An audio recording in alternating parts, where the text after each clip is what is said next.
اس رات میں چند لوگوں کی مغفرت نہیں ہوتی۔ نمبر 1 کافر مشرک، کافر و مشرک کی اس رات میں بھی مغفرت کوئی نہیں، تو اپنے آپ کو کفر سے، اپنے آپ کو اعمال شرکیہ سے۔ السلام علیکم ورحمۃ اللہ وبرکاتہ۔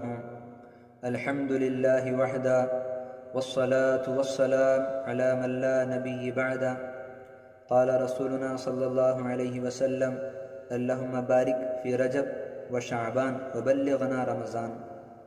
رسالت مآب صلی اللہ علیہ وسلم رمضان کی اہمیت اس امت کو بتا رہے ہیں کہ آپ کب سے اس کی انتظام میں، کب سے اس کے انتظام میں لگے ہوئے ہیں کہ رجب سے، رمضان کا استقبال آپ رجب سے فرما رہے ہیں کہ رجب سے اس کا انتظام ہے، رجب سے اس کا اہتمام ہے۔ تو میرے عزیز امت کو درس دینا ہے، تعلیم دینا ہے کہ رمضان کیسا مقدس مہینہ ہے۔ تو میرے عزیزو، یہ شعبان کا مہینہ جو ابھی ہمارے آگے چل رہا ہے، اس کے متعلق چند مسائل پر آپ کے آگے گفتگو فرمانی ہے کہ اس میں کیا کرنا ہے۔ علماء دین ہمیں کیا تعلیم دیتے ہیں؟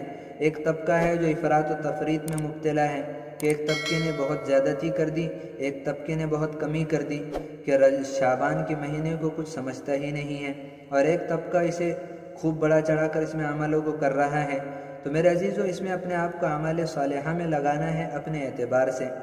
رسالت مآب صلی اللہ علیہ وسلم نے شعبان کے مہینے میں صرف 15 شعبان کو نہیں بلکہ پورے شعبان کے مہینے میں کثرت سے روزے رکھے ہیں۔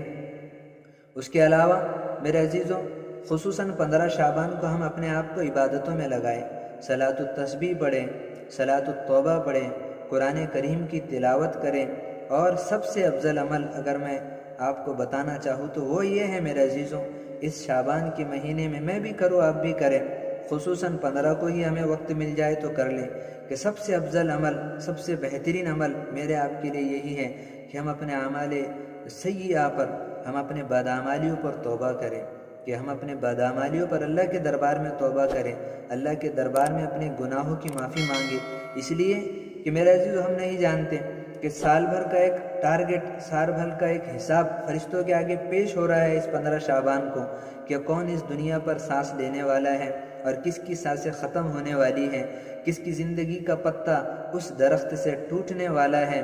اور میرے عزیزو، فرشتے اس پر ایک حیرانی کرتے ہیں کہ کیسا یہ نوجوان ہے کہ اس کی زندگی کا پتا تو اس درخت سے ٹوٹ گیا ہے، اس کی زندگی کے ختم ہونے کا اعلان تو آسمانوں میں کر دیا گیا ہے، اور یہ اللہ کی نافرمانی میں زندگی گزار رہا ہے، یہ اللہ کا نافرمان بن کر چل رہا ہے۔ تو مجھے اور آپ کو سوچنے کی ضرورت ہے کہ یہ ایسا تو نہیں کہ میرے لیے وفات کے فیصلے کر دیے گئے ہوں اور میں نافرمان بن کر چل رہا ہوں، میں غافل بن کر چل رہا ہوں۔ تو میرے عزیزو، اپنے آپ کو عبادت صالحہ میں، اعمال صالحہ میں لگائے اس رات میں بھی۔ اور میرے عزیزو، چند لوگ ہیں جن کی اس رات میں مغفرت نہیں ہوتی، تو ایسے اعمالوں سے اپنے آپ کو بچانا ہے۔ میرے عزیزو، آتا ہے احادیث مبارکہ میں کہ اس رات میں چند لوگوں کی مغفرت نہیں ہوتی۔ نمبر 1 کافر مشرک، کافر و مشرک کی اس رات میں بھی مغفرت کوئی نہیں، تو اپنے آپ کو کفر سے، اپنے آپ کو اعمال شرکیہ سے بچائیں کہ یہ ایسا عمل ہے، ایسا عمل غلیظہ ہے کہ ایسی مقدس رات میں بھی اس کی مغفرت کوئی نہیں۔ نمبر 2 قطع رحمی کرنے والا، رشتوں ناتوں کو توڑنے والا، رشتے ناتوں کو توڑنے والا، اس نوجوان کی بھی اللہ کے دربار میں اس رات مغفرت کوئی نہیں، اس خاتون کی بھی اللہ کے دربار میں مغفرت کوئی نہیں جو رشتوں کو توڑے۔ تو میرے عزیزو، یہ گناہ۔ نمبر 3 اوروں کا حسد، اوروں کا کینہ اپنے دل میں رکھنے والا، اوروں کا بغض اپنے دل میں پالنے والا، اس کی بھی مغفرت کوئی نہیں۔ نمبر 3 بغض عداوت دل میں رکھنے والا، اس کی مغفرت کوئی نہیں۔ نمبر 4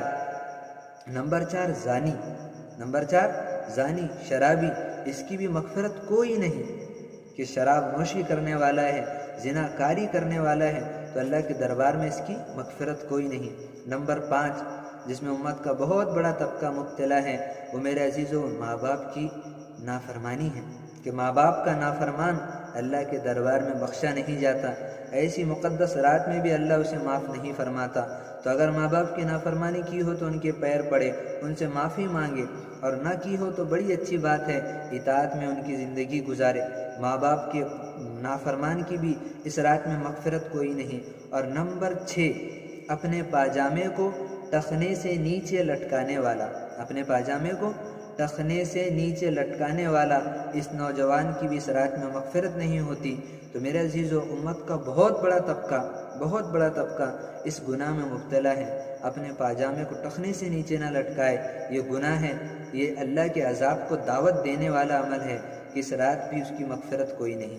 تو اپنے آپ کو اعمال صالحہ میں لگائے، اعمال سیئہ سے بچائے، اور خصوصاً 15 شعبان میں اللہ کے دربار میں توبہ کرے، استغفار کرے۔ وما توفیقی الا باللہ۔